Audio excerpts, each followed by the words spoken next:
Good morning, hello, and welcome to This Date in History, also known as TDH. We are a little early, but hey, what's 2 minutes between friends? Anyway, the show is all about the events that occurred to date in years past, both recognized by other historians, but mainly things we personally find intriguing enough for us to bring to you. The sources of this information come from the smart device application Today in History, What Happened Today in History, Historical Calendar, and the website onthisday.com. For links to those sources, the music done by Carrera, and anything else potentially interesting, check the underbar of the description below. Anyway, I am Aoxander, and I am joined by... The Slayer. And Protoblob. The blobbiest of the blobs. All other... could the real Proto-Blob please stand up? I don't know what I'm doing. I think that was shady. Yes, it was. Anyway, today is Woden's Day, right? Wednesday? Yes. Yeah, I've completely been thrown through a loop. Woden's Day, a.k.a. Odin's Day, a.k.a. Wednesday, Wednesday's Day, December 14th, 2022. So, let's have Bomb Trady here start for us today, if he doesn't mind, in 557. In 557, Constantinople, the capital of the Byzantine Empire, is significantly damaged by a 6.4 magnitude earthquake. Dang. I learned about that. That was it really rocked that city. It did some damage. Like it really messed that city up. Because they didn't anticipate it. They had no clue they didn't know they could get earthquakes. Well, they do now. I don't even know if it was Well, yeah, they do now. I don't think they never anticipated something like that because nobody knows when that's going to happen. Well, back in those times, natural disasters were viewed as acts of God, so they didn't have any concept of geological activity, tectonic movement, fault lines and all that stuff. They just thought that earthquakes happened to cities that needed like a pimp slap by the hand of God, and Constantinople would have probably really put their heads on the swivel because it's like, hey, it's the capital of the Holy Roman Empire. Like, what closer to God can you get? And it's just like, now we're getting smacked. What do we do? So. Also, fun fact: that when Jesus was born, Bethlehem was part of the Roman Empire. Yes, it was. Anyway, there's another one here. It's unhighlighted. 835.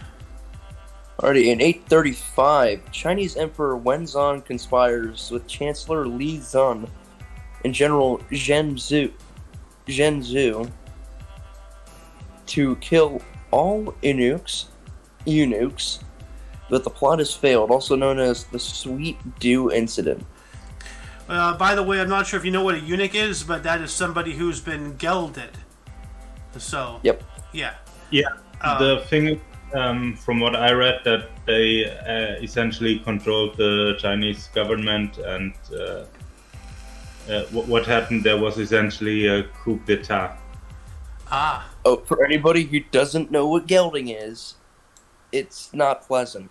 I will say that. It is not pleasant. I'm not going to say what it actually is, but it is very painful for a guy. Let us say we hope you don't speak from your own experience. I'm not saying that from personal experience. I just know because being kicked in that region is already bad enough. That's even worse. Yeah. I can imagine that's much worse. It effectively takes you out of the gene pool. Let's say that. Yeah, it does. It really does. Yeah. Viewers are invited to look it up. Yep. So, from what anybody would know, it is very painful. Yeah. Anyway, let's move on up to 1287 here, another unhighlighted one. During St. Lucia's flood in northwest Netherlands, the Zuiderzee seawall collapses with the loss of over 50,000 lives. Fifth largest recorded flood in history. Holy crap, dude. Whew. Yeah. Well, the Netherlands, they, what is it, like 70% of the current land actually is reclaimed, and it's because they have like all these levees and all these pumping systems and everything, and effectively the country is a giant sponge, but it's not really marshlands, really. It's more like stuff that used to be under the water. So Yeah. yeah. Anyway, Blob, it's your turn. 1542. All right. We have in 1542, Princess Mary Stuart succeeds her father James V and becomes Queen Mary I of Scotland at 6 days old. Wow. I think that was the one who was also known as Bloody Mary. I believe so. That is not at all. Queen of Scots. No, Mary, Queen of Scots. Bloody Mary was, I think she was British. Let's see here. Yeah, Bloody Mary, I believe. Yeah, I believe Bloody Mary. Bloody Mary Queen. Mary the First. Actually, you're right. My bad. You were correct. This is Queen Mary the First. Yeah. You know what? Yeah, that was her, but much younger. That was in her younger days. Oh yeah, well 6 days old. Yeah. Well, like, I guess it was Mary the Second. I don't know. Huh. That I was thinking of. Anyway, Yeah. let's move on up here. Yes, I tried to find a quote, but I can't find it, so let's continue. In 1582, in Zeeland, Brabant, Netherlands, adopting the Gregorian calendar. Tomorrow is... Wait. Zeeland, Brabant, Netherlands adopt the Gregorian calendar. Tomorrow is 12/25. So tomorrow is Christmas. Yeah. Huh. I don't get it.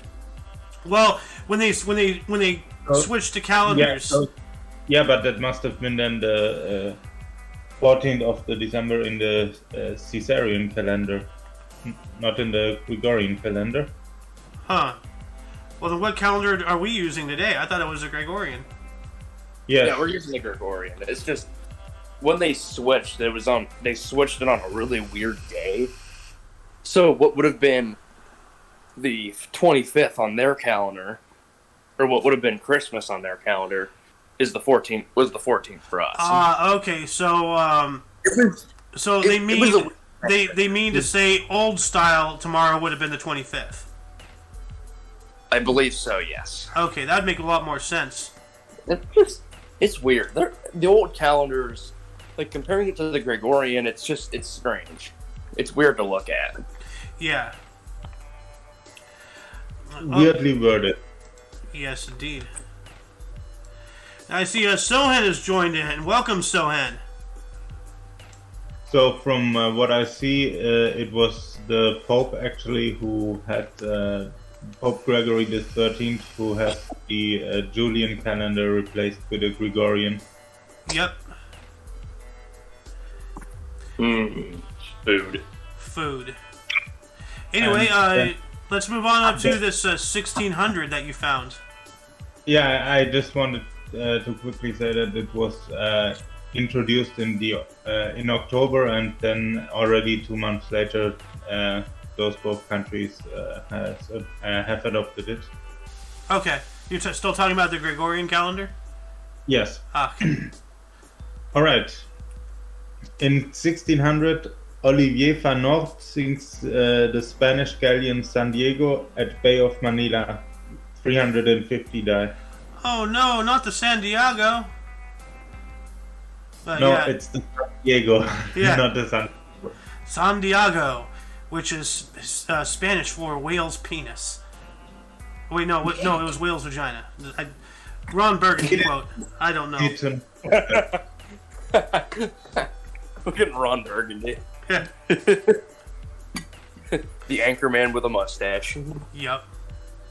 Olivier Van Noort, by the way, was a Dutch merchant captain and pirate. And the first Dutchman to circumnavigate the world. Cool. So, the more you know. Yeah. And we're going to move on up to 1656. Artificial pearls were first manufactured by M. Jacquin in Paris, made of Egyptian pellets covered with fish scales. That's interesting. Yeah. And then 1702 here.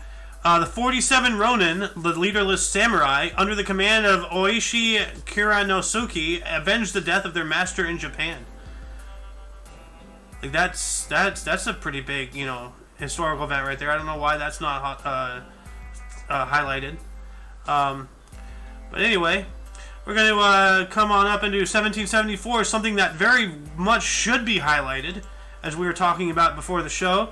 The first incident of the American Revolution, 400 New Hampshire militiamen successfully attacked Fort William and Mary.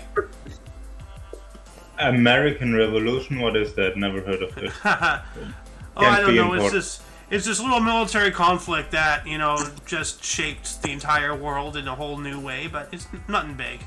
So... Anyway, Sohan, are you there? I see that you're muted. Maybe he's not there. Maybe he's eating maybe pizza. He's only wanting to watch the show, but not joining. Okay. All right. Well, let's move back up to Bomb Trady here. It's 1793, if you don't mind. That's interesting. In 1793, the first state road is authorized. Frankfort, Kentucky to Cincinnati. That is awesome. And as the Hooters once sang, you can't get to Frankfurt you can't get to heaven on the Frankfurt L, because the Frankfurt L goes straight to Frankfurt. All right. I'm gonna drive directly to Frankfurt. From there. Huh. Anyway, what else happened? We have 1812. That's interesting. 12. The French invasion of Russia, led by Napoleon Bonaparte, officially ends with the French having lost as many as 530,000 people. Oh my god. Holy oh my.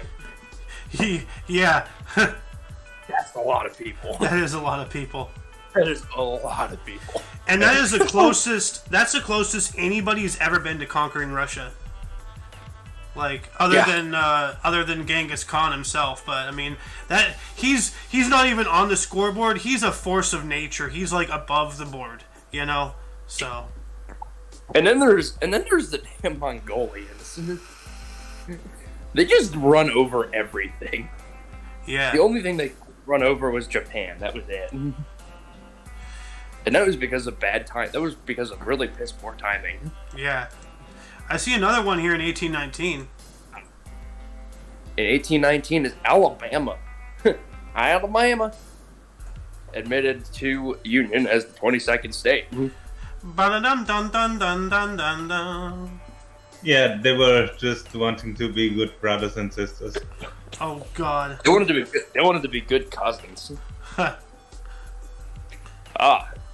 In 1949, the first chamber music group in the U.S. gives their first concert in Boston. Welcome to Boston, pal. Doing our first concert. Let's go. Chamber music group. Come on here, check it out. Yeah, don't be a square. Yeah, don't be a fucking loser. Yeah. Yeah, before the physicists said it, the musicians already had string theory. Ha!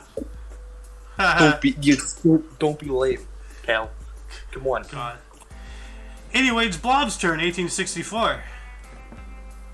Yes, we have the War of the Triple Alliance. Paraguay invades the Brazilian province of Mato Grosso. Huh. Alright. I assume under President Francisco Solano Lopez, who is shown as president of Paraguay. Him and his very thick beard. Like, it looks like he's wearing a danger weasel on his chin. I see here, it was one of the deadliest conflicts in Latin American history, lasted until 1870 and cost around 850,000 people probably. Great heavens, that's a lot of people. That's even more than Napoleon. That's a lot of damage. That's a lot of damage. But to show the power of flex tape, we sawed South America in half and repaired it using only flex tape and flex seal. Well, And the conflict ended on the 1st of March 1870 when Mr. Lopez has died. dang. Wow, so it sounds like he was the pusher of the war. Yeah, and his death on the battlefield ended the war. Wow, can you imagine fighting for, like, how long was that war? The War of the Triple Alliance, when did it start? 6 years? Okay, so it was 6 years long. So fighting for 6 years, then suddenly your leader dies, and okay, that's it, go home. Like, what? Like, that's it. Well, that's he lost in the conventional war first, and then it became a guerrilla war. Yeah. Well, anyway, let's move on up to 1882 here. Yeah, we have the journalist and explorer Henry Morton Stanley returning to Brussels from the Congo. Alright. Cool. Then we got a Treaty of Interest here, 1897. Emilio... Oh. I'm sorry? Oh, it was the guy who was looking for David Livingstone, and then he reportedly asked Dr. Livingstone, I presume. That's right. That's right. And he's also the guy who searched the source of the Nile. Ah, okay. Oh, so it's actually a very famous explorer. He is. Just forgot for a moment who he was. Yeah. Oh, like I'm naturally forgetful, and I partake in the devil's lettuce, so I utilize other people to do the memory for me. Yes. But then we got a Treaty of Interest here in 1897. Emilio Aguinaldo signed the Pact of Biak-na-Bato to end hostilities and dissolve his government in exchange for amnesty and 800,000 Mexican dollars as an indemnity. So, he's a revolutionary and first president of the Philippines. Huh. Alright. So the Philippines were having a war with Mexico, it sounds like. That's interesting. But then in 1900 here, we have the birth of quantum physics. German physicist Max Planck presented a theoretical derivation of his black body radiation law. I mean, that's totally not important. It should not be highlighted, obviously. Quantum physics, never heard of again. Huh. Yeah. Just some crazy theory. Huh. But then we also have 1901. Actually, you know what? I'm going to take 1900 here. France and Italy signed a secret agreement by which Italy recognized France's right to exploit Morocco in return for France's conceding her the same right in Tripoli. So, that's uncool. Basically, two larger countries telling each other, oh, hey, yeah, you can go screw over the smaller nation. That's cool. I don't like that. I hate it when governments do that. But then in 1901... Sorry, what? Yeah, nowadays Tripoli is the capital of Libya. Ah, yeah, that's right. But then in 1901, the first table tennis tournament was held at the London Royal Aquarium. You know what? I would not think it'd be a wise decision to have a sport involving rapidly moving objects like table tennis anywhere near tanks of water. You know? I don't know what you mean. Mr. Shark defeated Mr. Koi with 6-3, 6-3, and 1 bite. And 1 bite. Oh my god. But then we got one here in 1903. Mr. Bratos. The Bratos. Oh my god, Kratos, Tom Brady. Jesus Christ. Big name change. In 1903, the Wright brothers attempt to fly the Wright Flyer for the first time in Kitty Hawk, North Carolina. On Wednesday, we do arms. God. That doesn't sound like... what are they trying? They try to fly? Yeah, they're trying to fly their experimental fixed-wing aircraft. Yeah, everyone knows that humans will never be able to fly. Okay. Yeah, I mean... Has a fucking airplane. Go across the... Anyway, 1911? In 1911, Norwegian Roald Amundsen, Antarctic South Pole. Can you read that again? You kind of cut out halfway through. Alright, yeah, hang on, I got it. In 1911, Norwegian Roald Amundsen's Antarctic expedition is the first to reach the South Pole. Alright, I heard you loud and clear that time. I had to put my face up to the mic. I could tell. There's actually a very sad story behind this, because the theory goes, I read, that Captain Scott later intentionally killed off his expedition and to become famous. Like, he wouldn't have been famous if he made it back, and so he decided to die, and that's a theory I read. I don't know if it's true, but I don't know. You'd have to be some special kind of crazy to want to be famous so much that you'll remove yourself from the very world you're trying to be known by. Like, how are you sure that you're gonna stick around to see, like, it's a spirit, or going to another plane of reality? Like, whatever happens after death, I don't know, but that just seems on a whole new level of madness, to allow yourself to die just for the notoriety that you're not even going to be around to witness. It seems like a waste, but that's just me. There are legitimately crazy things out there. So yeah, I think probably he thought if he returns, then he will always be known as the loser. But if he dies as a hero. I guess so.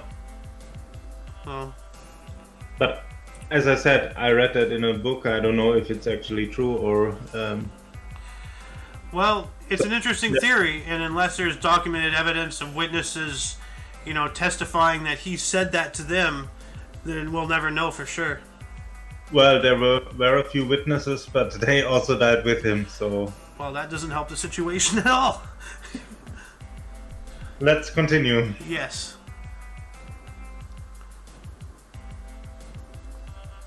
It's still your turn. Mr. Bratos? Bratos, you there? Yes. 1914? In 1914, U.S. President Woodrow Wilson signs Harrison Narcotics Tax Act to regulate and tax production, importation, distribution. Wow, I can't English right now. Distribution of opiates and coca products. I didn't know the President of the United States was in the show. I had no idea. I had no idea I was in. I didn't know I was the president. I had no idea. Wow. No. I'm gonna lead an effective strategy to get out. I just see there's something I have missed, so I will take that also. In 1917, the Universal Film AG, that means Aktiengesellschaft, essentially a publicly traded on the stock exchange organization. It forms in Germany. Ah, cool. For many decades, they were the ones who produced all the movies and stuff. So they were essentially Hollywood before Hollywood. No, they were making for cinemas, for example. They made the weekly news shows and such, and oh, okay. So not only movies, but essentially all the stuff that had to be filmed. yeah, so like all like the stuff they had before the movies back in the day, like how we have advertisements for other movies now.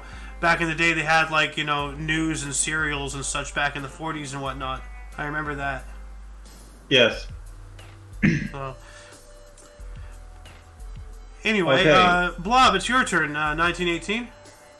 Yes, in 1918, Giacomo Puccini's opera Il Trittico premieres in New York City. All right. And then you have something in 1919 that is not even on this list here. Oh yeah, it's on the birth list, but it doesn't really belong on the birth list. In 1919, Felix the Cat, the anthropomorphic cartoon character, was created in the silent film era by Pat Sullivan and Otto Messmer. Yeah, that's weird. It's in the birth section, but it's not a birth. Like, yeah. So then let's get back onto our page here, 1920. All right, in 1920 we have a boxing title fight. Jack Dempsey KOs Bill Brennan in 12 for the heavyweight boxing title in New York City. That's probably 12 rounds. Yeah. 12 rounds. Yeah, that's a long fight. Tank.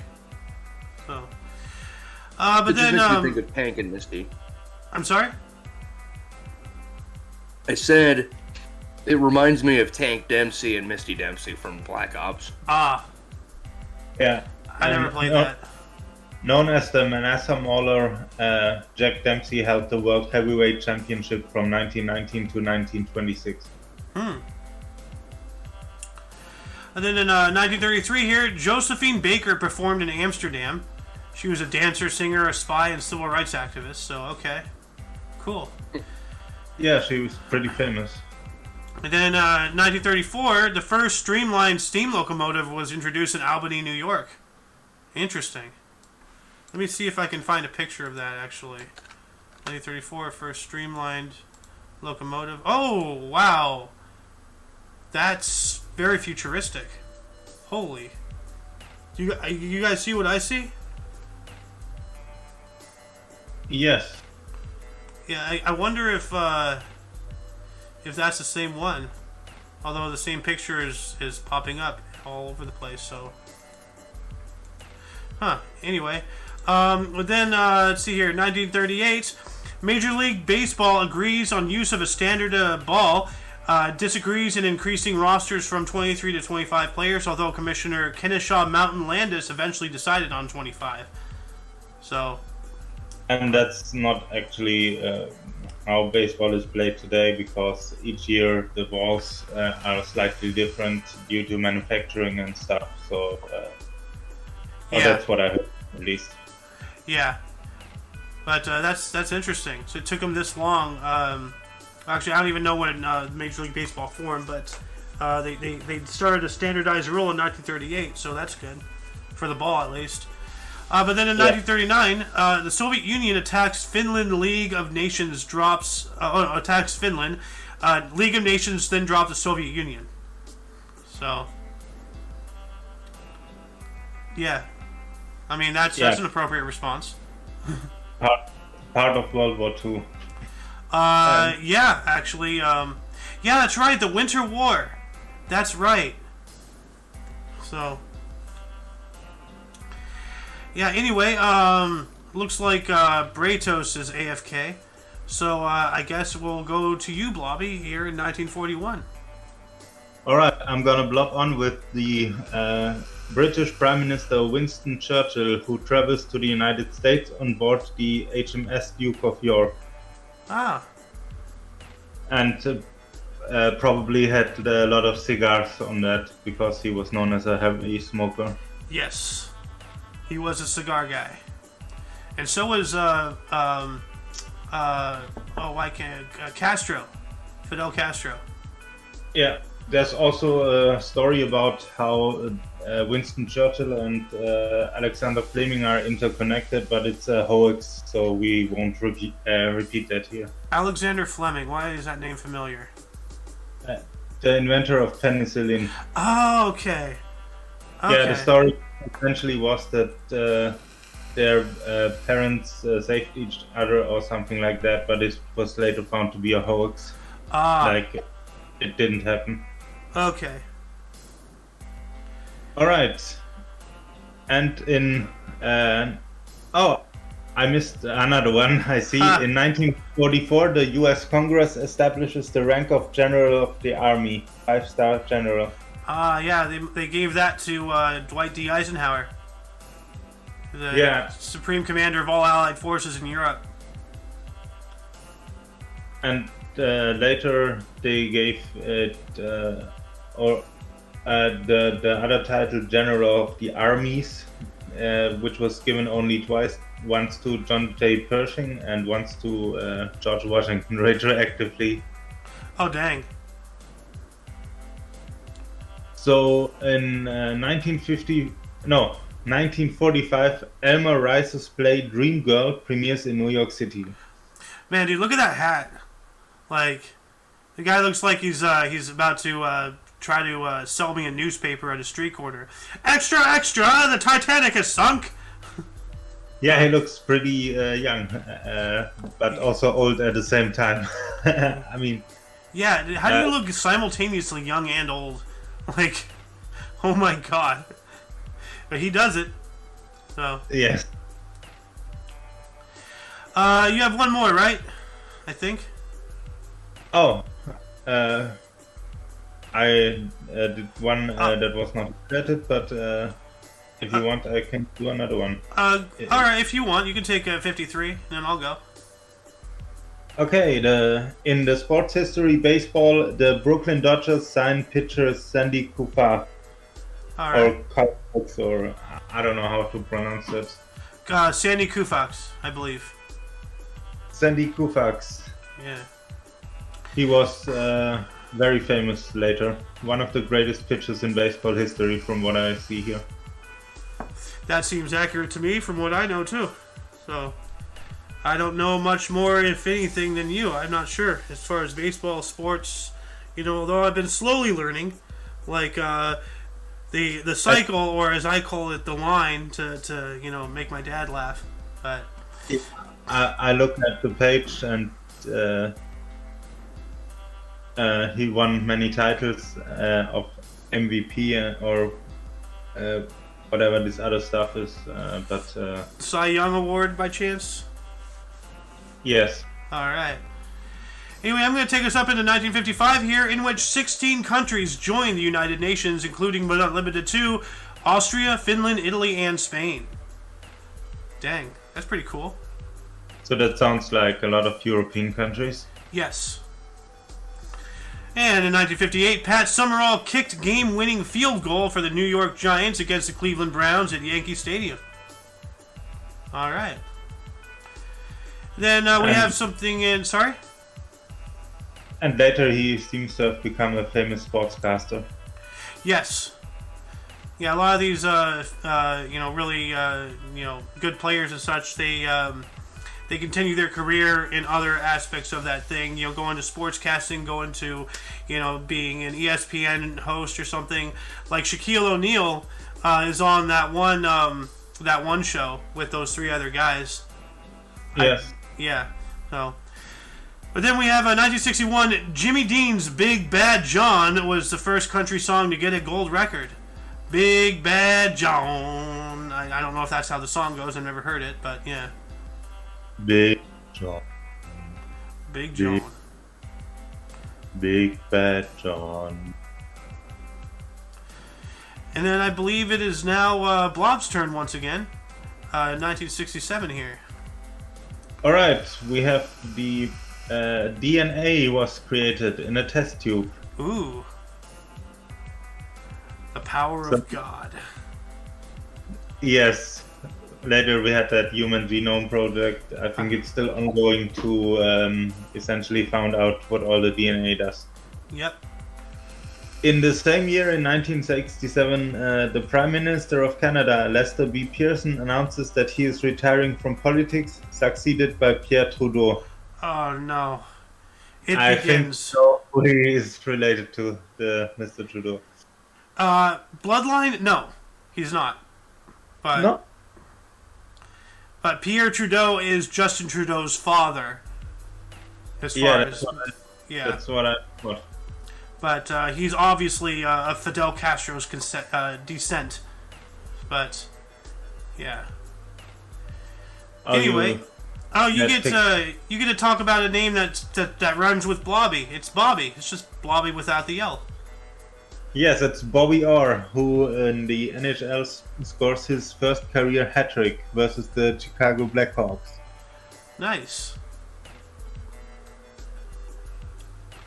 And And this is a good song here.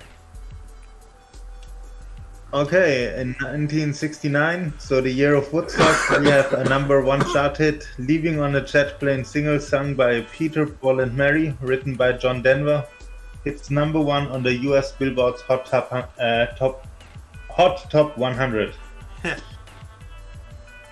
Yeah, leaving on a jet plane. I remember hearing the song. I don't remember how it went, but it's a good song. And also in 1969, the Jackson 5 made their first appearance on the Ed Sullivan Show. Cool. All right. Yeah, and Ed Sullivan, we spoke about him the other day, Blob, you and I.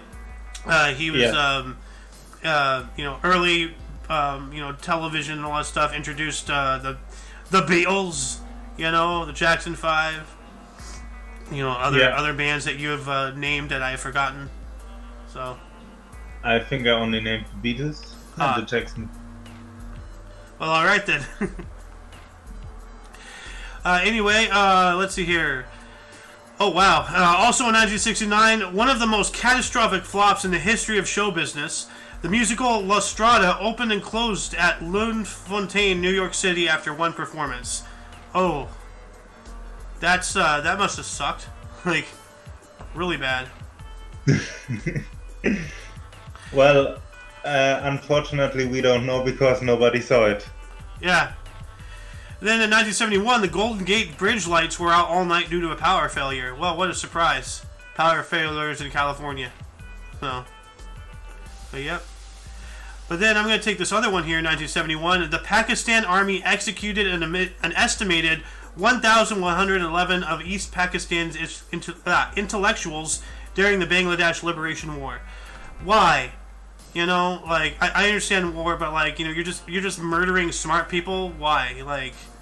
Because they're the biggest threat. Yeah. That still sucks. That often makes me wonder whether or not it's worth being an intellectual. I just make myself a target. But when Joseph Stalin got into power, he also murdered all the intellectuals. Yeah, that is true. So. Yeah, out here in the States, though, recently, we do get rid of them one way or another, but mostly cancel culture. So. Yeah. But anyway, you got a film release in 1974 here. Yeah, it seems like Mr. Bratos is not back yet, so I will take it. In 1974, the disaster film The Towering Inferno is released, starring Steve McQueen and Paul Newman. Was that movie? Let me see. Michaelis. Movies. The Towering Inferno. Yeah, I thought it was more after a real occurrence, but maybe that occurrence was later. And I'm sorry for the viewers to be seeing my Discord on the screen. My other monitor is frozen yet again. So, yeah. But yeah, no, I just added The Towering Inferno as a movie I need to watch in the movies channel. And we have a movie night coming up in a couple of days. I got to make an announcement today. So, but anyway, let's move on up here. Alright, we're gonna move on with the 1974 sports history. Viv Richards scores his first Test cricket ton. What is a Test cricket ton? I don't know. Nobody I've ever met in my entire life knows a lick and spittoon about cricket. So we just read it and move on. Just it's like a band-aid. Yeah. So he scores. Viv Richards scores his first Test cricket ton 192 versus India 24 6-6s. I think you're right. Tournament? Would that be ton tournaments? Or is that... I don't know. Could be. Hold on a second. What is a ton in cricket? Now I'm... Oh my god. Century? Really, he is... I don't know what a Master Blaster is, but that sounds like an awesome profession. What? Master Blaster is WT in Mad Max. Huh. Sohan, there you are. Oh shit, my knee. What do you do to your knee? It's called getting old. Oh, that is true. Yeah. So. And then you got a musical finale here, Mr. Protoblob. Yes, we have in 1975 Scott Joplin's. I butchered that already. Oh my god. How do you pronounce that name? Joplin. Joplin. Like Janis Joplin. No, Scott Joplin. Yes. I know. I'm making an example. Yeah, thanks. Scott Joplin's opera Tremonisha closes at the Uris Theater in New York City after 64 performances. Dang. That's a lot better than that one that opened and closed on the same night. Yes. And apparently...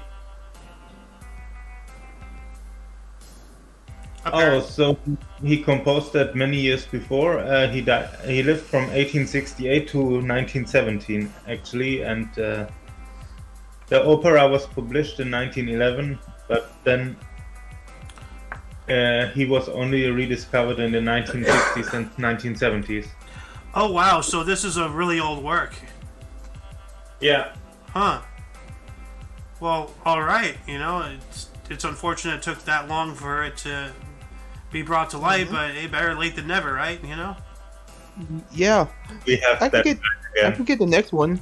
Yeah, it's actually, I was going to say, it's your turn now, 1977. Good. 1977, Dutch war criminal Pieter Minton sentenced in Amsterdam to 15 years. Oh yeah, weren't we talking about him? Isn't this the guy, the war criminal guy? Yeah, we were talking about him like a week or so ago. Who killed his neighbor? 15 years just for a war crime. Well... Yeah, because he killed his neighboring Jewish family. Yeah, he killed like a whole bunch of people, and he actually only served 10 years. Still, that's still not enough. It's not. Like, war crimes, like, you know, those are supposed to be the harshest things you can do. Like, you know, that and crimes against humanity and all that stuff, like, that should earn you life or execution, you know? No, it was even worse. He was later sentenced to 10 years for that, but I think he served only a few of them. Dang. Anyway, we got more cricket here for Sohan. Yeah.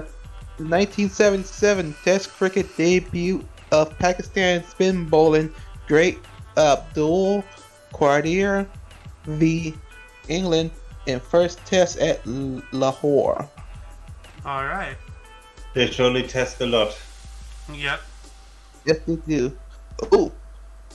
In 1980, at 2 p.m. Eastern Standard Time, there is a 10 minutes of silence in memory of John Lennon. Yeah, that's right. He got shot, like what, a couple days prior? Let's see, as soon as this loads up. Here we go. December 8th, yeah, so 6 days ago? No, yeah. Yeah. 6 days ago. That man had a meeting with a 38 snub. Jeez. Yeah, later Simon and Garfunkel had that line in the late great Johnny Ace live performance where they said, "On a late December evening, I was walking through the Christmas town when a stranger came up and asked me if I heard John Lennon had died." Jeez. I can do one more. Go for it. Okay, 1980, USSR performed nuclear tests at Eastern Kazakh and Semipalansky, USSR. More nuclear tests. Just them Russians. Gratuitous. Oh. And then 2 years later, 1982, the Los Angeles Kings' Marcel Dion became the 9th NHLer to score 500 goals. Cool. And 85, U.S. Secretary of State George P. Shultz arrived in West Berlin. Alright, you know, obviously diplomatic, you know, rigmaroles and whatnot. And then 1987, Alan Border scored 205 versus New Zealand to become Australia's top rung-getter. whatever that is, cricket, more cricket stuff. Bro, like, there's literally an entire, like, different language just for cricket. I've never experienced something like this. Like, well, there's also one just for chess, but well, that I can understand. Like, because chess, you gotta be a big brain to do chess. Like, I don't like chess. I prefer checkers. I'm simple. A lot of chess language also went into the mainstream, like stalemate and checkmate, for example. Oh well, yeah, check. That's a check. I don't know. Yeah, keeping someone in check. Yes. Yep. Yeah. Yeah. Actually. Huh. Anyway, Blob, you want to take 89 here? Oh yes, because we have someone I really love, not her, but her music. In 1989, the biographical drama film Sickwood. Shouldn't that be Silkwood, or is it really called Sickwood? It might be Silkwood. I don't know. There's so many like errors and such from the source. It's actually getting concerning. Directed by Mike Nichols and starring Meryl Streep, Kurt Russell, and Cher premieres. All right. And in 1990, so 1 year later, we have music history. Louis Jordan's review. I'm really bad today. Louis Jordan's review. I always say review instead. It's review. Like, I think you're pronouncing it right. 5 Guys Named Mo premieres in London. Huh. We have Mo, and of course Mo. All of the Mo's. Yes. And in 1990 also, the Right to Die case permits Nancy Crossan to have her feeding tube removed. She dies 12 days later. I remember this. Ooh. There's a big old hoopla about that. Actually, there's been several since. And I remember South Park did a whole bit about that too. Yeah, and we talked... No, the one for South Park was about Terry Schiavo. Ah, okay. We talked the other day about how the euthanasia should be applied to people who really have, Terminal illnesses. for example, Agree to it. unbearable pain, but not to everyone, just for being heartbroken or something. So in her case, it sounds like that was correct decision morally, but there are other cases where it is not. So it's a very touchy subject. Yeah, well, like, I'm not sure about this case, but the one that Soen here mentioned, Terry Schiavo, right? Yes. She was essentially brain dead and just plugged into a whole bunch of stuff, just keeping the body physically alive, but she was gone. Like, and I've actually been through a situation like this myself with my sister. My dad had to make the decision to pull the plug.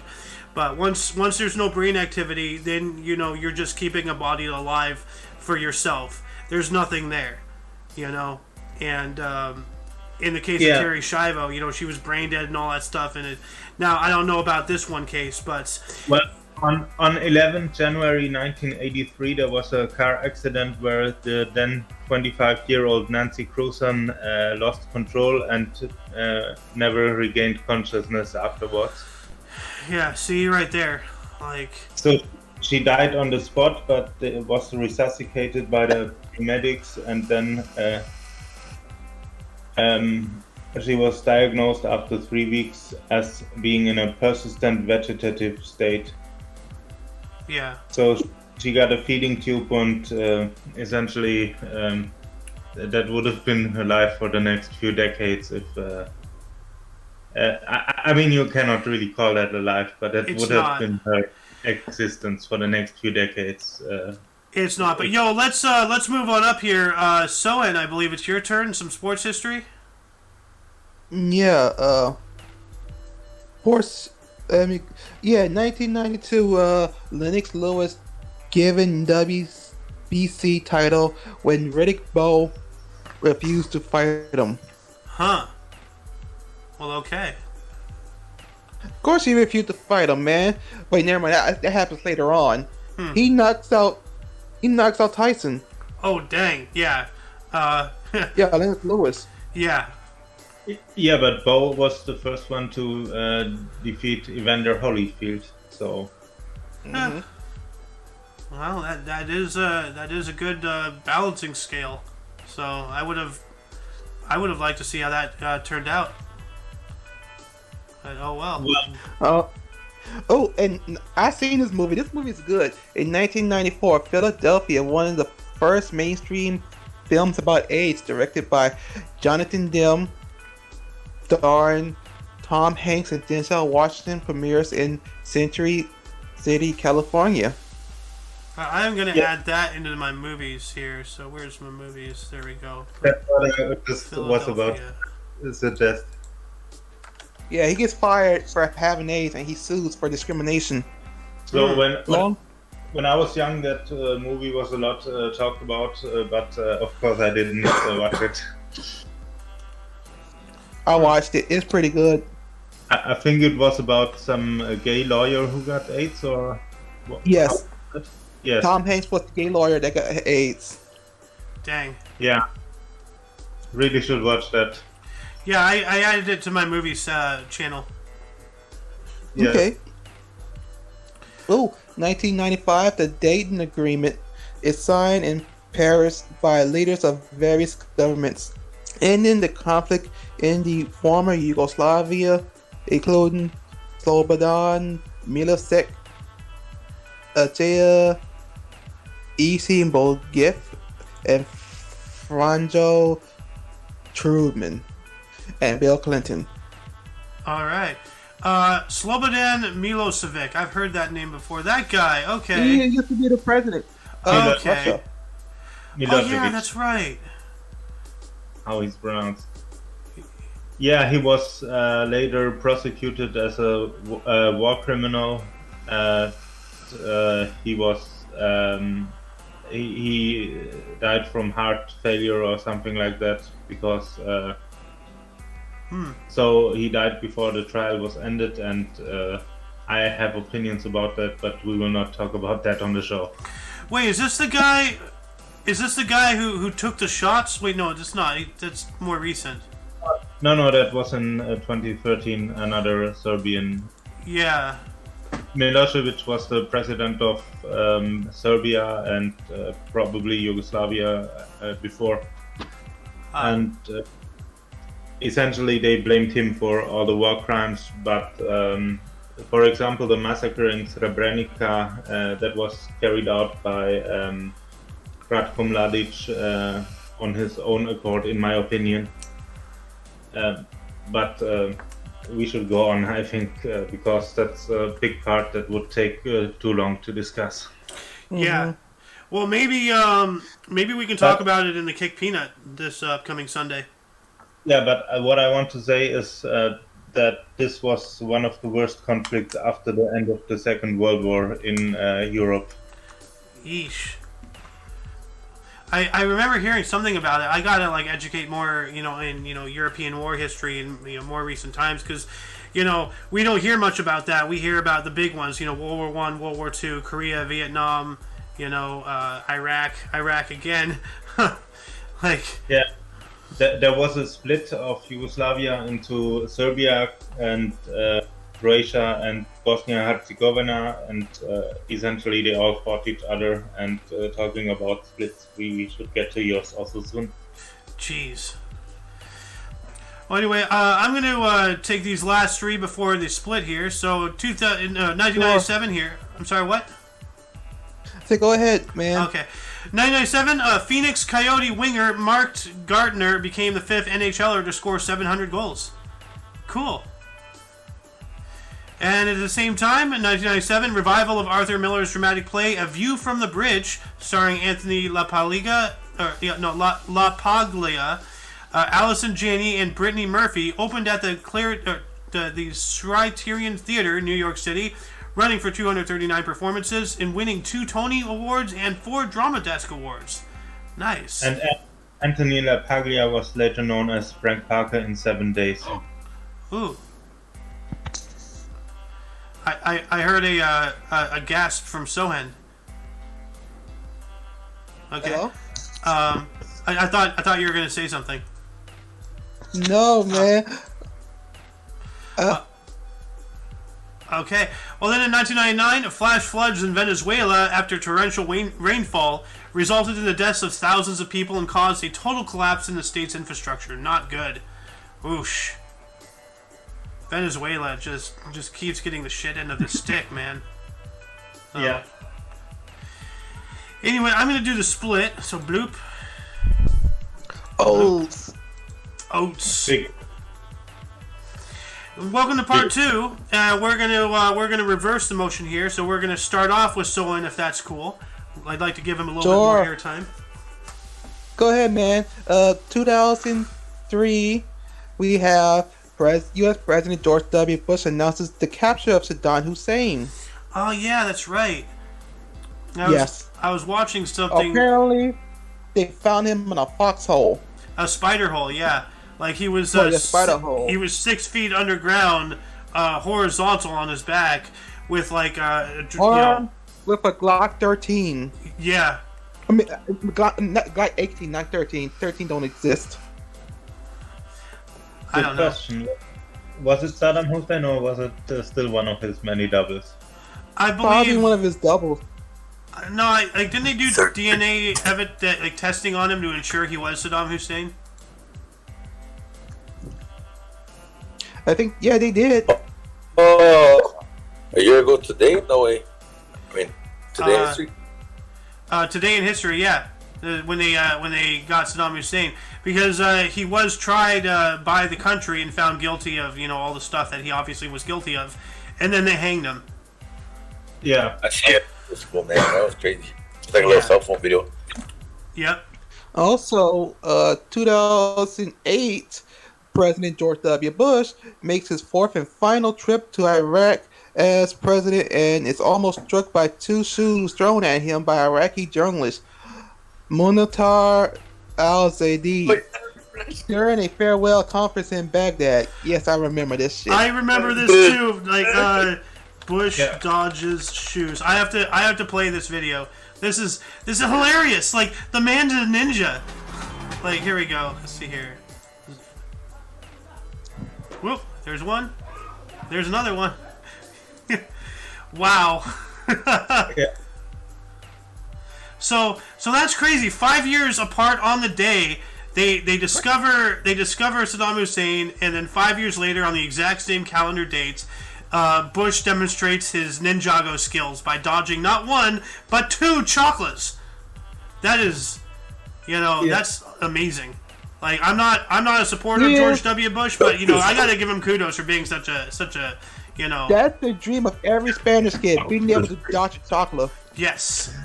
But that was also the worst presidential assassination attempt in history. Actually, no. The worst attempt in history ever made was when Bush almost assassinated himself by choking on a pretzel. Remember that? Yes, right. Yeah. And Arnold Schwarzenegger when they threw eggs at him. He threw eggs at him? They threw eggs at Arnold Schwarzenegger. And they bricked this, the egg, this limousine. Oh, yeah. They may have brought the eggs, but they forgot the bacon. Anyway, Blob, you want to tell us what happened in 2012? Yeah, from something funny, we have something very sad. In 2012, 28 people, including 20 children, are shot to death at the Sandy Hook Elementary School in Newtown, Connecticut. Why is that not highlighted? That's one of the most, big... Yes. Remember, this is the incident that got Alex Jones sued. For $1 trillion. Yeah. They called it a hoax. Alex Jones had many good things that he got right, but that is one that he got completely wrong. He that it all was staged, and he slandered the families and defamed them, and or whatever that's called. And he said they were actors or something, and essentially But yeah, he got sued for 1 trillion or something like that, and it's still ongoing or was recently decided. Well, I don't know what they're expecting to get out of suing somebody for $1 trillion. Obviously, that's never going to happen. You know, there's nobody on Earth that has $1 trillion. So.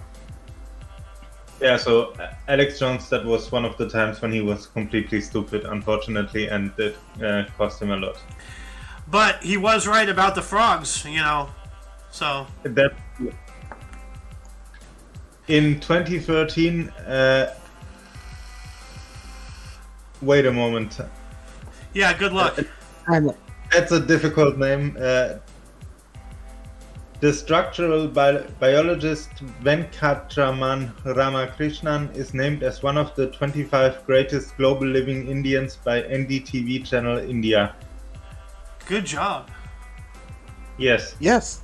And we have in 2014 Oh, this Shinzo, guy. Sorry. who unfortunately was murdered this year. And his ruling Liberal Democratic Party win the re-election in Japan, retaining their 2/3 majority with coalition partner New Komeito Party. Yeah, he was really good. He was really good for Japan. So. Yeah, he was very conservative and a very bad person. Has ended his political career this year with the assassination. Well, like he was already out of being. Well, maybe he was still in politics, but he wasn't the. Like he just got out of being the prime minister of Japan, like less than a year prior. So he probably was still in politics, but. September 2020 is when he was succeeded by Yoshihide Suga as the prime minister of Japan. Yeah. Okay. So it was a couple of years then. Because I remember it was July 6, 2022. Like it was during that week. That was a crazy week, man. Yeah. Shinzo Abe was the first prime minister in Japan that was born after the World War II. Ah. And then you have one more, right? I did 3. Okay. I think. 2015, one of the worst movies ever made, Star Wars The Force Awakens, directed by J.J. Abrams and starring Daisy Ridley, John Boyega, and Harrison Ford, had its world premiere at the TCL Chinese Theater in Los Angeles. And, yeah, what a god-awful series of movies. Like, Disney just completely destroyed Star Wars. One fell swoop. Yeah, but since Lucasfilm is owned by Disney, it's just logical that Daisy stars in it. Yeah. Hey, in defense of that film, it would have been better if they would have switched the main character. Yeah. Instead of Rey, if it would have been about Finn, because remember, Finn was taken at birth and brainwashed into a stormtrooper. That would have been a much better story. Like, yeah. You know, and especially, like, now don't make Finn, like, a Force user or anything, like, you know, have him be an average he's not Joe. a Force user. He was just someone that was able to wake up from the brainwashing. Yeah.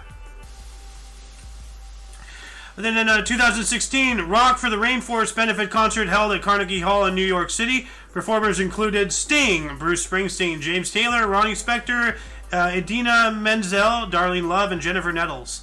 Well, I recognize some of the names at the start. I'm gonna say it. That's not my Sting.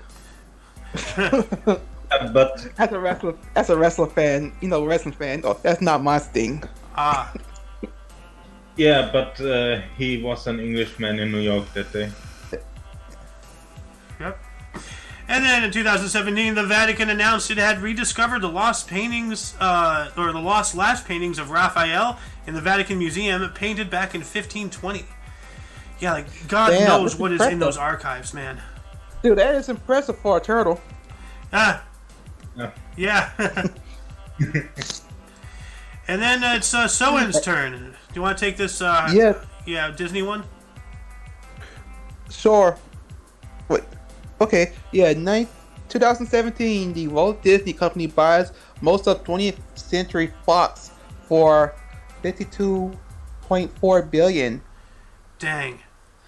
Which makes the alien queen a Disney princess. And yes. the Simpsons predicted it. Yeah, well, see, this is something a lot of people don't realize. The Alien franchise, the Predator franchise, and the Avatar franchise, not The Last Airbender, but the Blue People, the Na'vi, those are now owned, those are Disney IPs now. Like, as well as Star Wars and Marvel, so they can theoretically merge everything everybody loves in pop culture into one mush. Ooh. Can I make Tom wait, never mind. That's Paramount. Yeah, but I thought Navi was this really annoying fairy from Ocarina of Time. She is.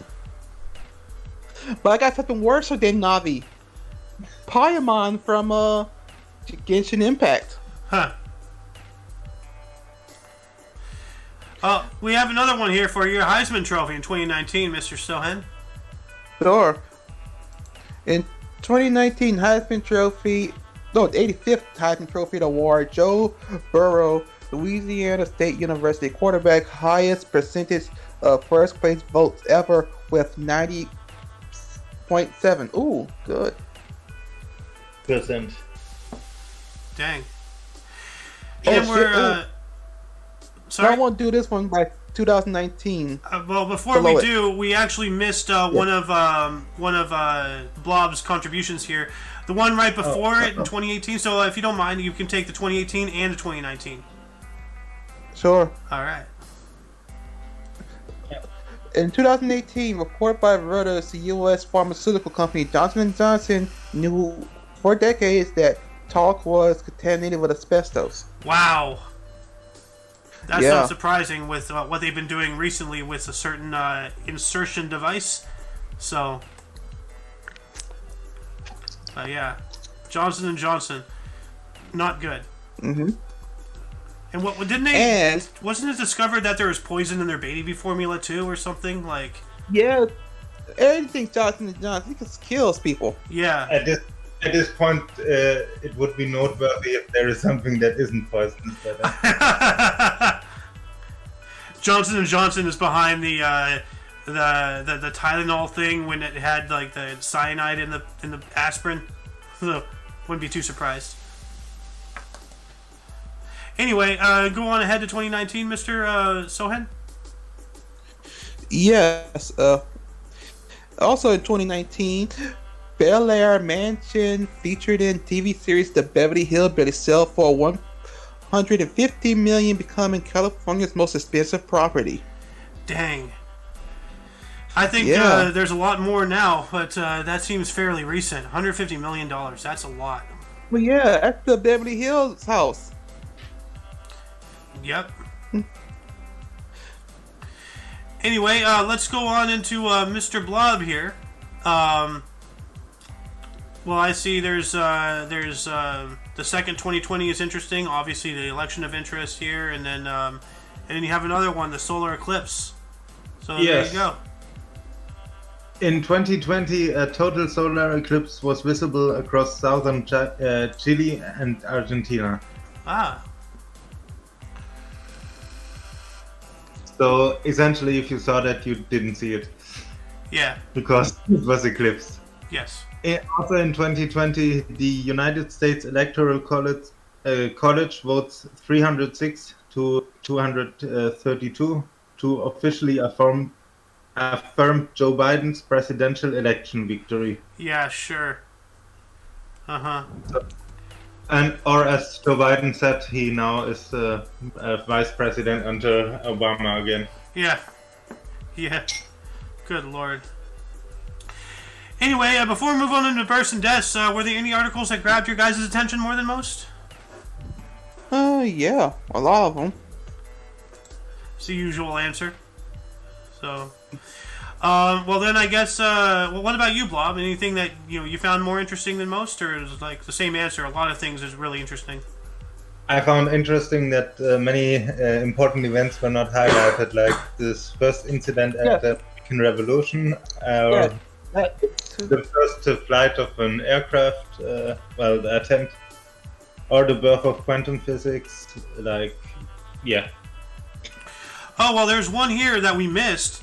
2004, the Millau Viaduct, the highest bridge in the world, designed by architect Norman Foster and engineer Michael Verloguet near Mallieu, France was officially opened. I have to Be take right a back. look at this. The Mallieu Viaduct. Let's see here. Oh wow, this bridge. Yeah, holy crap. You're out driving above the clouds. Screw that. Like, Jesus. Yeah, no, I don't want to drive on that. Hell no. Huh. Well, Anyway. at least you always have sunny weather there. Yeah. Well, anyway, audience, viewers of the show, were there anything that grabbed your attention more than most? Anything that you wish we had elaborated more about? Anything you would have liked to say if you had been part of the show yourself? Start a dialogue in the comments section. Let's move on into bursts here, and let's continue on with Blob. Let's give him the first 2 ones, since he only got a couple in the main body here. So start us off, good sir, in 1009. What happened in 1009? It was Emperor Go-Susaku, the 69th Emperor of Japan. Nice. From 1036 to 1045. He was born in Heian-kyo in Japan, and he died in 1045, so likely in office. Yep. And in 1503 we have someone who is still very famous today, Nostradamus, the French astrologist and prophet who wrote Les Prophéties, born in Saint-Rémy-de-Provence in France. Good pull. And those prophecies are so poetic and that nobody knows what they really mean. So great prophesizing. Yeah, well, I mean, like, the quatrains, were written in a way that, it was very easy. Well, then again, everything is easy to look back on, from, the future to the past. But a lot of people are saying, oh, well, this predicted World War II, this predicted 9/11, this predicted Hitler. It's like, maybe, maybe not. Like, I mean, his fame is all based off of belief, essentially. So. Yeah, the thing is, with the prophecies, there is this famous story, I'll try to look it up currently, where Croesus, the king of Lydia at the time, had asked the oracle about a war with the Persian king Cyrus, if he would win that war, and the oracle told him he would destroy a great empire. Huh. It was his own empire that he destroyed by making the war. Yep. I saw that coming. It's like, which empire? He's not specifying. Is this good or bad? Oh. Yeah. And then we got Tycho Brahe in 1546. He was a Danish astronomer, set new standards for astronomical observations. Born in Knudstrup, Scania, Denmark, died in 1601. And actually, okay, so we're going on up here. We have 1631. Anne Conway, English philosopher born in London, died in 1679. And Soen, are you there? You're muted. So I think he's AFK. I think Brados is still AFK. So I guess we're going to go back to Blob here. And 1870, yeah. Yes. We have Karl Renner, the Austrian president from 1918 to 1920 and 1945 to 1950. He was born in Dolny Dunajovice in Austria-Hungary and died in 1950. So essentially after the war he was the Austrian president both times. Well, all right. And we go on to, let me check. 1883. 1983, yes. We have Morihei Ueshiba, the Japanese martial artist and founder of the Japanese martial art of Aikido. He was born in Tanabe, Wakayama in Japan. Wow. So founder of Aikido, that's big. Something is not right because it is that he died in 1883 also. Oh, that's weird. So I don't think that's what happened. Yeah, no, that,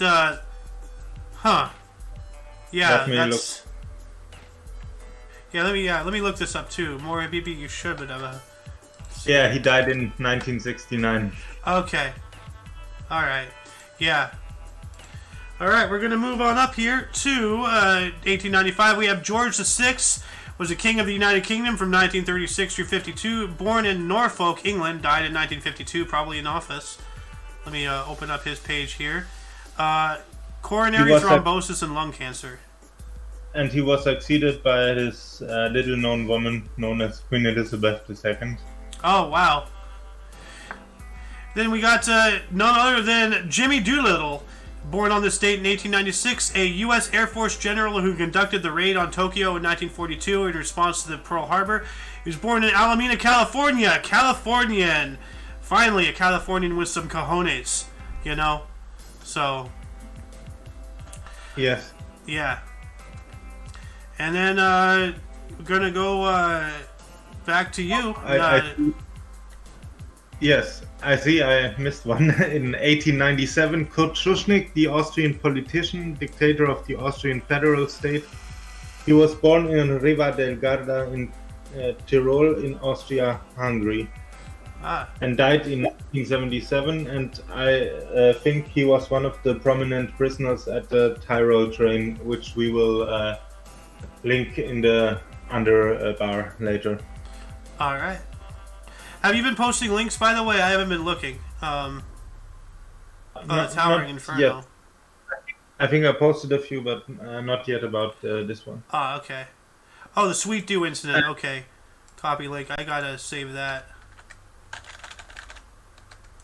All right.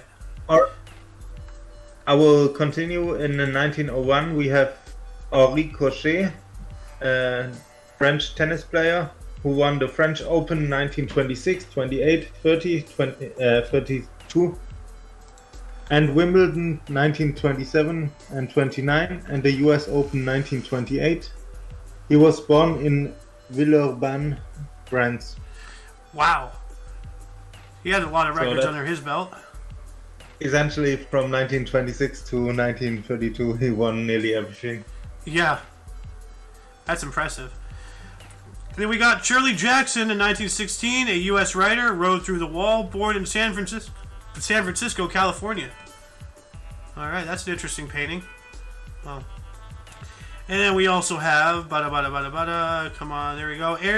Ernie Davis, 1939, a U.S. College Football Hall of Fame halfback, the first black U.S. citizen to win a Heisman Trophy in 1961, Syracuse, born in New Salem, Pennsylvania. Well, awesome. All right. Yep.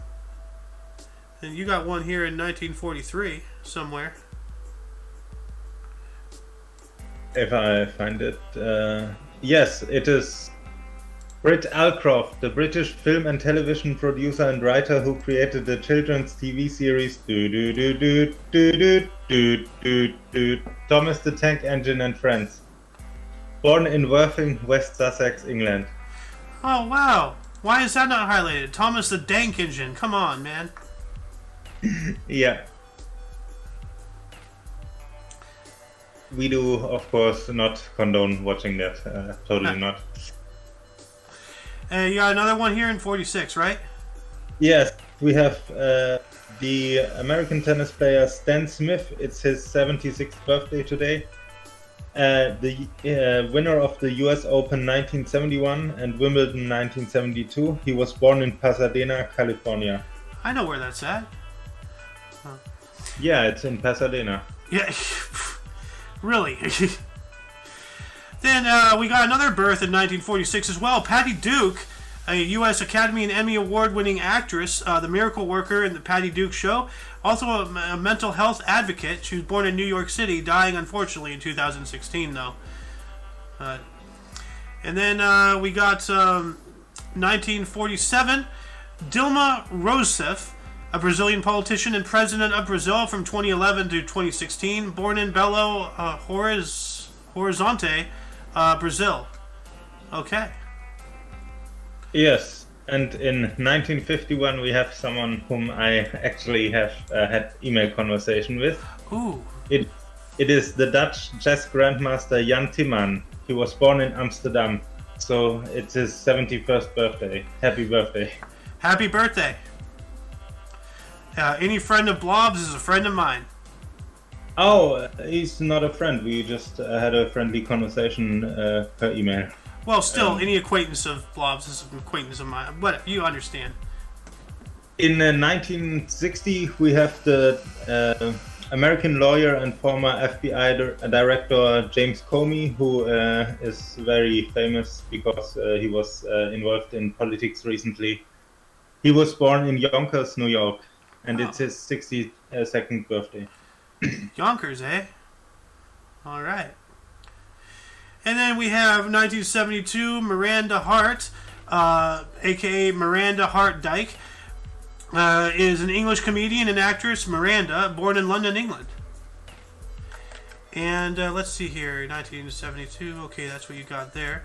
All right, and then we also have Vanessa Hudgens, 1988, is a U.S. singer and actress, High School Musical, and The Princess Switch, born in Salinas, California.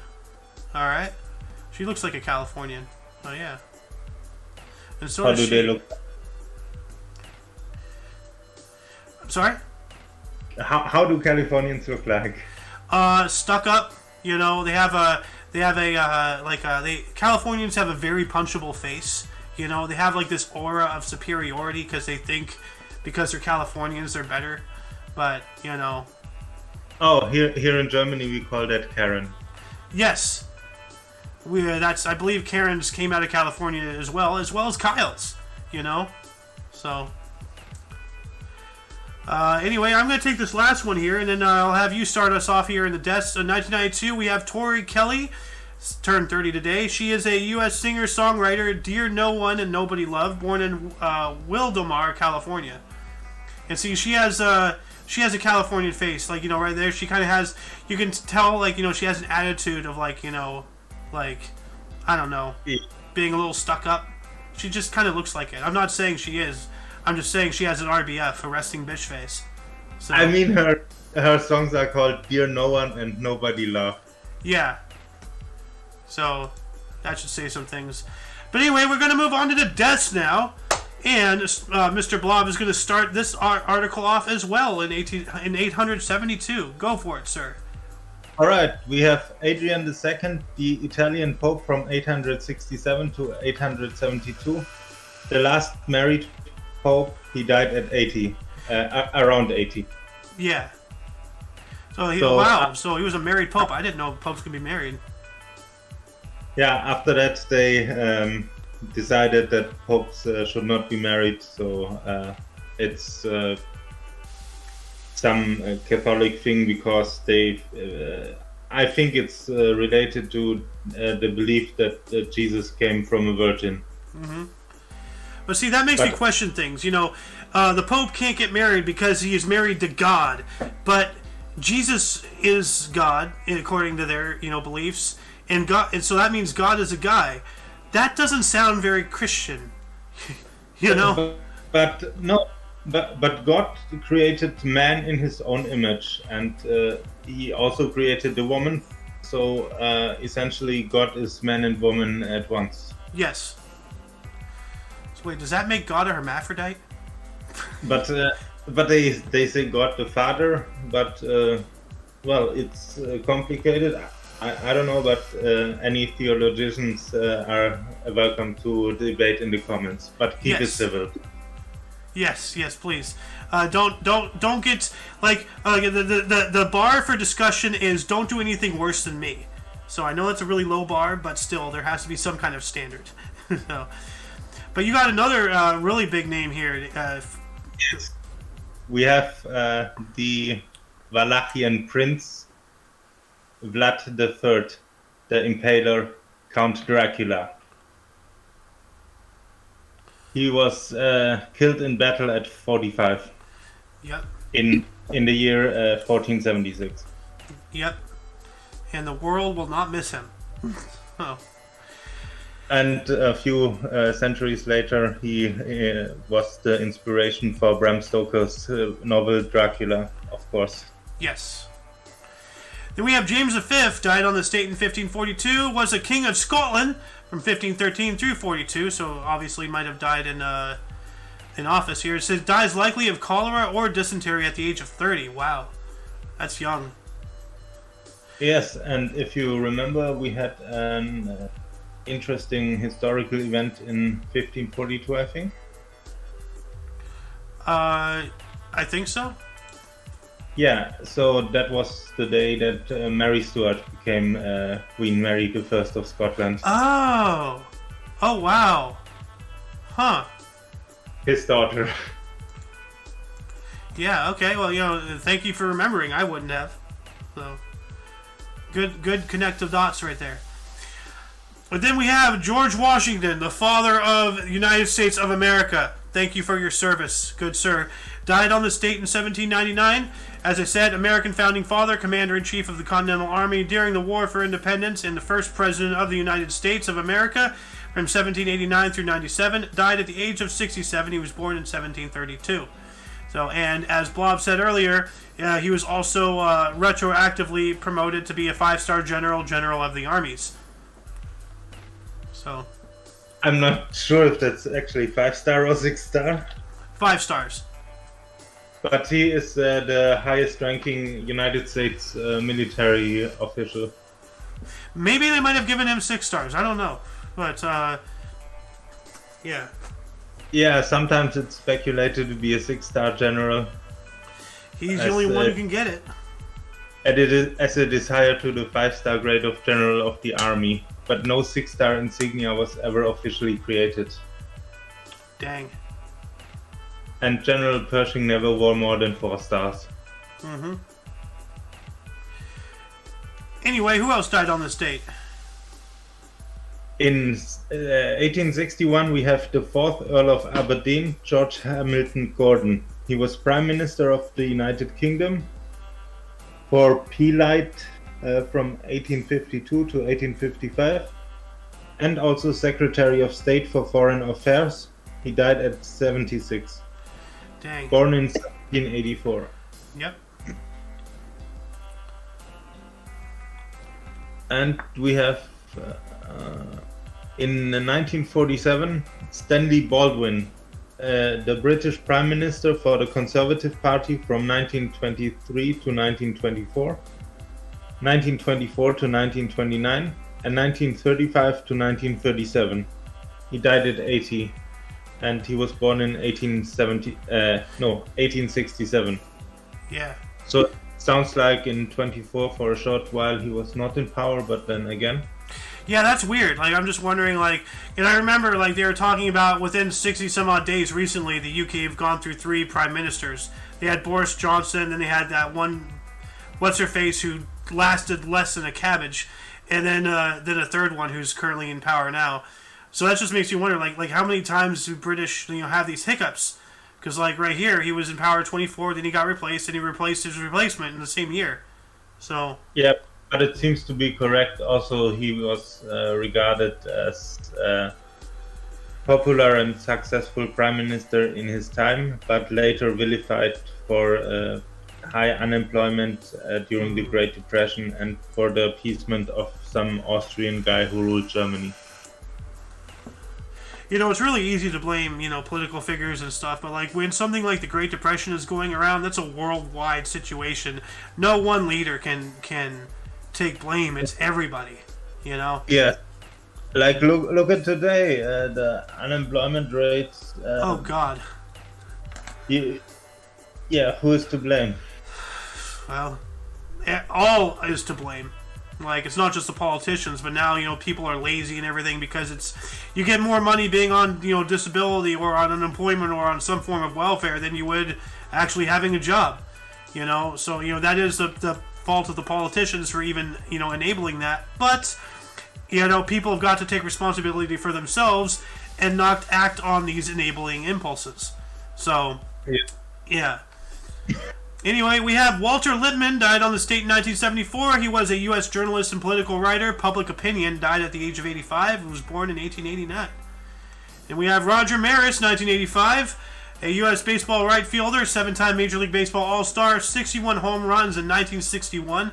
Wow, 61 and 61. Look at that. Died of cancer at the age of 51. He was born in 1934. I remember. I've seen this picture many times. I remember this guy. Oh. Yeah. And I get a very famous person. It is the Russian nuclear physicist Andrei Sakharov. He was activist for disarmament, peace and human rights, winning the Nobel Peace Prize in 1975. He died of a heart attack at 68 years old, was born in 1921. Yep. And is he the one that the Sakharov Prize is named after? Probably. I've never heard of that, but, you know, I haven't heard of this guy either, so probably. Oh, we will look that up later and put the Sakharov Prize in the I can look it underbar. up right now, actually. Sakharov Prize named after... Why can't I type here? Named after Russian scientist and dissident Andrei Sakharov. Which, yeah, so it is. Good pull. All right. And we will continue in 1993 with Myrna Loy, the American actress of the great Seatbelt, Thin Man, Vanity Fair. She died at 88, was born in 1905. Uh-huh. And then we also have Peter O'Toole, died on this date in 2013. He was an Irish actor. Lord Jim Beckett, Lawrence of Arabia, to name a few. Died at the age of 81, and he was born in 1932. And do I have Lawrence? I believe I have Lawrence of Arabia in my movies channel in here. Yeah, right here. Okay. And then we also have... I'll just take this guy. 2021, Ken Cragen, a U.S. television producer, the Smothers Brothers, music artist manager Lionel Richie and Kenny Rogers, those are big names, and a charity organizer, USA for Africa, We Are the World. Oh, he was behind that too. Died at the age of 85. That was a good song. Oops, that was the one from the 80s, right? Yes, I believe. Where all the big stars sang there. Yeah. Which, let's see, I want to listen to that after the show. So We Are the World. This one. Alright.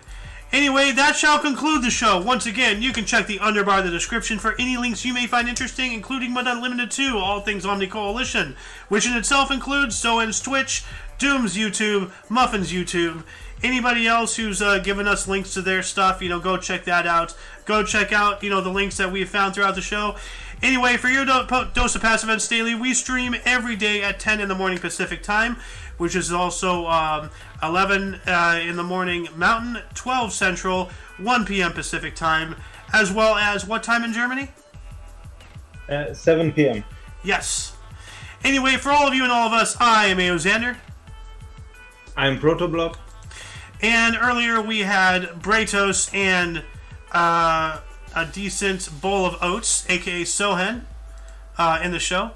Anyway, until you catch us tomorrow, or if you're interested in news, notable events, weather, and sports, we have a new show coming up here in a few hours. Anyway, whenever you see us again, until then, don't forget to look right and left at every intersection, rate 5 thumbs, and subscribe. Until then, toodles! Big toodles! Big toodles!